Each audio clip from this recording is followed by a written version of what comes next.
And slated to get tax refunds even if they didn't pay taxes. It's 6 p.m. in the East. This is the Daily Wrap only on Newsmax TV.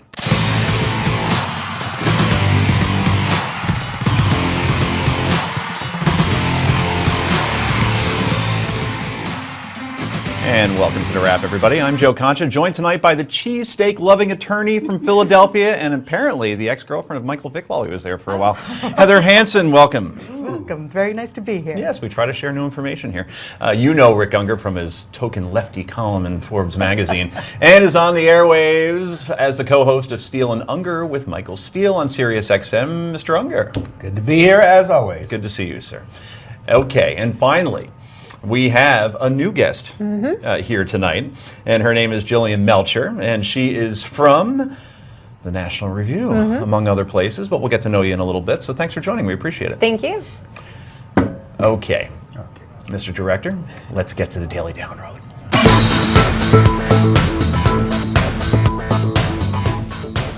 Well, everybody, the Obama administration has broken a record. For the first time, the federal government collected over $1 trillion in taxes in the first 4 months of the fiscal year. Yay, America! The federal government got a raise. Well, I don't know about you, but I didn't get a raise. I usually go out and spend that money, buy a car, go on a nice vacation, iPod, that sort of thing, you know, the normal stuff. So, what is the president going to do with all of that tax revenue? Perhaps improve schools, highways, bridges. The Veterans Administration, I heard, is in a little bit of disarray right now. Not exactly. But we found out where some of that money is going to. Here is IRS Commissioner John Koskinen testifying on the Hill. He has some good news for illegal aliens. They are most likely eligible for a tax refund, even if they didn't have any tax liability or even, get this, file a return. If you get a Social Security number, you can then file for this year if you're working. And if you earned income in the 3 years before that and filed, you'll be eligible. If you did not file, you'll have to file a return, and you'll have to file to demonstrate with the same information you would anybody else would that you actually earned income and therefore were eligible. There was some assumption that you would get the earned income tax credit automatically whether you were working or not. So it will be available to everyone who was working even if they didn't file in the previous 3 years? That is my understanding, yes. Okay, I'm sure the White House and the IRS discussed cost and possible fraud issues related to giving cash to millions of illegal aliens, right? Well, here's Virginia Congressman Mick Mulvaney getting to the bottom of this very question. And you have no idea how much this is going to cost? I don't know how many people are going to get Social Security numbers, how many will be True, single. but we do this all the time. Did the White House not ask you to estimate that? I haven't talked to the White House about this at all. Did anyone at the White House ever consult with your office before they issued the executive orders that gave rise to the executive amnesty? They didn't consult with me, and to my knowledge, they didn't consult with anyone else. I'm not aware of any consultation. Jillian, this is vexing. I'm extremely vexed. Yeah, I mean, I think this is obviously bad. This is part of the reason that we don't want immigration handled through executive action and that it should be handled through Congress, so issues like this can be weeded out. I mean, I think it's important to bring immigrants into the legitimate economy, give them opportunities to work, pay taxes, but giving them tax returns in exchange for nothing with very little scrutiny, not the best way to go about this. Rick Unger? Where's my camera? Where's my camera? You're right. My friends in Washington, you're making my life very hard. This is not. This is your administration. This is not left or right, folks. This is stupid versus less stupid. This is ridiculous. We talked about this last week, and I was unhappy about it when we thought that the illegal aliens had to file their tax return for the past 3 years to ask now for a refund. Now they don't have to have done anything.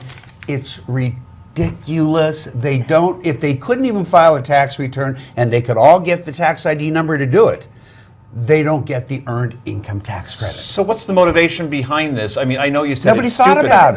That's the problem. It's just disorganization, plain and simple? It's a bigger problem. It's Obama does not like to consult with anybody, and we know that. We know he's been quoted as saying, I'm a better political director than my political director. I'm a better speechwriter than my speechwriter. He doesn't think he has to ask anyone, and we see it across the board, and this is where we see the consequences. But given his past experience, I looked at his LinkedIn page a couple of days ago. He was a community organizer, so of course course he should know how to distribute taxes and how to handle illegal aliens coming in here and filing and so on, right, Jillian? Yeah, I mean, one would think, and I think it's at his disadvantage that this is such a divisive issue within both parties. I mean, you've got Democrats who are protectionists, take a very hard line against immigration. You've got Republicans that think the same way. But that also means there's big potential for compromise here, and you really see him kind of trying to jam a plan down people's throats, when really there is a lot of potential to come up with a solution. It so serves you right that your LinkedIn joke went right over everybody's head. you completely deserve that. Look, you know, to be fair, you can't think of every aspect of a bigger picture when you do something. There's always going to be some screw-ups. The difference is that when there's a screw-up, fix it. Don't continue it. If the reality is that under the current law, that these people become eligible, we know how to fix that. But Congress takes a vote and they fix it, and the president signs it. But we have a Congress that isn't really excited to do anything to help him out of these Right. quagmires. Now, how stupid is that? Well, right. So that's where you So end we up all, with the this problem. taxpayers, end up suffering because Congress has to play politics no matter what the issue is. So basic organization and communication. We saw this happen before, right? I'd say about 14 months ago with healthcare.gov. And no one was talking to anybody when that website was launched. Is it ready? No one bothered to ask the question, but they had a deadline. So you have Sebelius going ahead with it. Even she wasn't checking with anybody. Jillian, I just find it amazing that 6 years in, they can't get the simple stuff right still. Yeah, I mean, I think you're absolutely right on this. But this is a president who's trying to take on not only the responsibilities of his office, but of other branches of government. And I think that's a recipe for failure. Nice shot. That Thank was you. good. I like how you did that. That was pretty good. It's true, and he surrounds himself with smart people. I mean, when he was first elected, I thought that. Well, he doesn't have a lot of experience, but he's surrounded by good people. But he doesn't listen to the people he surrounds himself with, so then it sets himself up for failure. Rick, I wonder if the smart people have left the room, right? Well, Axelrod is gone, and Plouffe is gone, and Gibbs is gone, and Carney is gone, and I know Right. those are more on the communications end, but it's basically Valerie Jarrett, who is the de facto president in Right. some people's Well, eyes. not really. It's Al Sharpton, and it's President Obama. It's not. Is there anybody left in the room? Look, I mean, I almost can't even get mad at you for making fun of him saying Al Sharpton, because I don't know why Al Sharpton is in any room in the White House or anywhere else for that matter. But you know, it's interesting. The people who you did name were communications people. As much as I like some of Obama's policies, worst communications team, first term and second term, that I can remember in my lifetime. And the White House press corps would So. probably agree with you, Mr. Unger. I So don't think they coming do. up next, there is a new poll out regarding the president's handling of ISIS, and it ain't pretty. This is the Daily Wrap, only on Newsmax TV, live from New York City.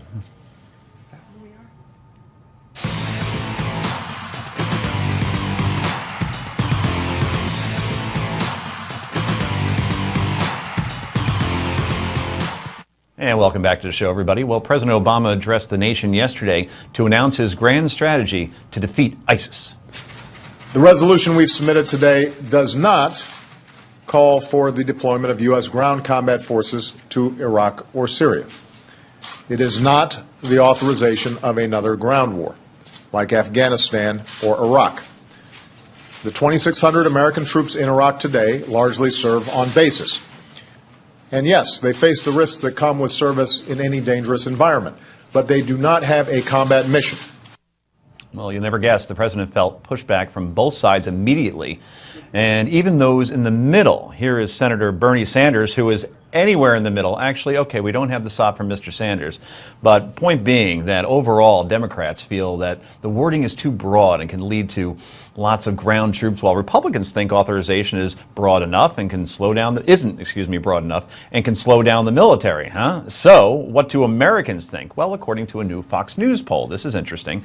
We have to clarify this poll was conducted a day before the president's announcement, but still, it is interesting to look at in terms of the pulse of America. 73% say the White House doesn't have a clear strategy of defeating ISIS. Over half of Democrats don't think the president has a good plan. That's up 10%. And that, remember, we're actually having airstrikes. He is engaging in some level, but still, even Democrats aren't sure. And finally, over 2/3 think that the president should be tougher on Islamic extremists. Only a quarter say he is being tough enough. We can keep going with this, by the way, and this is the biggest number, Rick Unger, that I'm going to ask you about in a second. 6 in 10 think it will require a significant number of U.S. ground troops to defeat ISIS. And on foreign policy overall, you see it right there. 4 in 10 approve of Mr. Obama, while 53% disapprove. So, Rick, yesterday you were arguing out in the newsroom with our executive producer, Chad Wilkinson. You said, I want to see that poll. When I see a poll that tells me that the American This poll public... didn't tell us. And Chad, actually, we talked about it, he agrees. Here's the problem. I saw 6 in 10 No, Americans except there's a saying- question that the Fox poll didn't ask for some reason. We can imagine. Do you like Geraldo? Did you want that? I love Geraldo. Look, as you know, this is not a liberal, trying to protect the White House, because I'm one of the people who think we should put boots on the ground. So it's not about that. What it's about is there's so much goofy stuff going on in these polls. Yes, 60% think that we have to do more.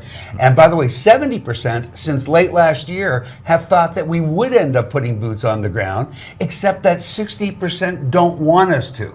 So depending on how, well, let me finish this. This is weird. Depending on how you ask the questions.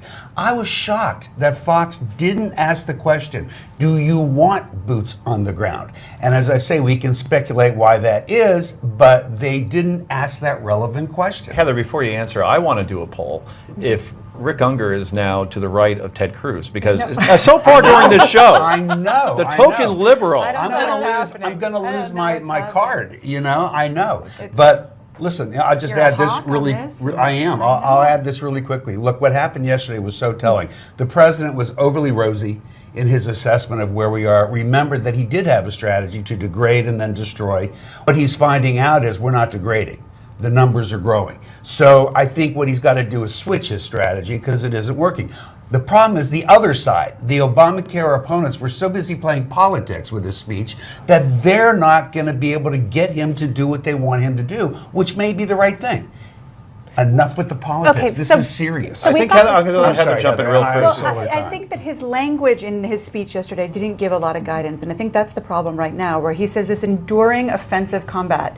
Enduring how long? And he doesn't give a cutoff time, and then that sets both sides off. I saw in the Boston Globe today, one of the Democrats from Boston said, if we're going to go to war, go to war. And this is someone who doesn't even want to go to war. But you need to give people something to grab onto, and it's just not there. I agree. Jillian, I have to quote the Karate Kid Okay. for this one. Okay? Okay. No, stick with me for a Wax second. I'm with you. Wax Not off. that scene. Oh, so okay. it's when Daniel goes to Mr. Miyagi and says, I want you to teach me karate. And Mr. Miyagi says, okay, here's how we're going to do it. You either go down the right side of the road or the left side of the road. If you go in the middle, squish, just like grape. In other words, right. you either go all in Right. or you don't go at Stay all. away. Because when you Exactly. try to appease both sides, and that's what the president's trying to do here, he's making sure that his left flank is, we're not sending in ground troops, but at the same time knowing that, well, we kind of have to. And with this mixed message, everybody's angry. Yeah, I think it's Uncharacteristically made insightful. him not very decisive and not very effective. And I mean, I was in Iraq in September reporting on this story, and I think the thing that impacted me most when I was there was talking to people who had already suffered from ISIS. So like I talked to a 17-year-old Yazidi woman, or a 19-year-old Yazidi woman. She'd been kidnapped by ISIS. Her husband had been killed. She's 7 months pregnant. She'd managed to escape, and she's just sitting there crying, looking at me and telling me her story. Well, I'm talking to people not far away, and they're saying, we love the United States. We wish they'd do more, but for us, it's already too late. We've lost everything. And it's very difficult for me to have this conversation without thinking about these people. I think, U.S. public opinion dictating Obama's policy, these are the people that it hurts. What I see here is ISIS obviously isn't being degraded and defeated. No, they're not. It's being contained. They haven't really gained territory. They actually have. Right. I think the goal is keep him out of Baghdad for the Right. most Yeah, part. right. But that being said, it seems like he's just trying to go to a knee until it gets to the next administration, and then whoever takes over has to do the hard work. It's not Won't be gonna my work. problem It's anymore. not going to work. It's a numbers game. When this began, the estimates were 20,000 soldiers in ISIS. Today, those estimates are realistically as high as 200,000. That's right. That is not degrading this enemy. It's not. And I'm keeping in touch with sources that I have out there. I've got a Kurdish Peshmerga guy. He's sending me updates through Facebook, which is totally fascinating. I'm getting photos from the front line pretty often. And it's very clear that from what I see from him, ISIS isn't doing half measures. They're fighting this as a full-out war. And I think the U.S. maybe needs to try to kick up its game. And we'll have to leave it on that note.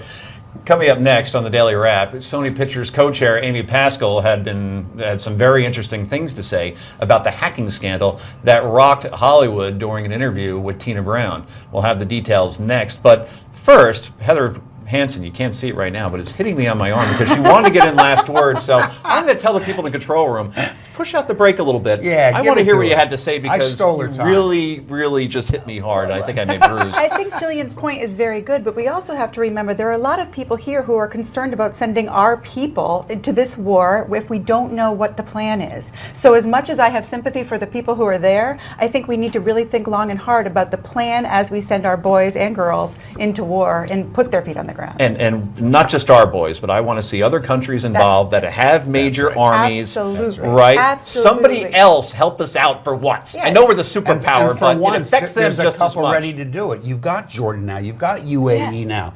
This probably is the moment, folks. It ain't going to get any better. That's right. That is our last word, I swear to you. Sorry, So, Heather.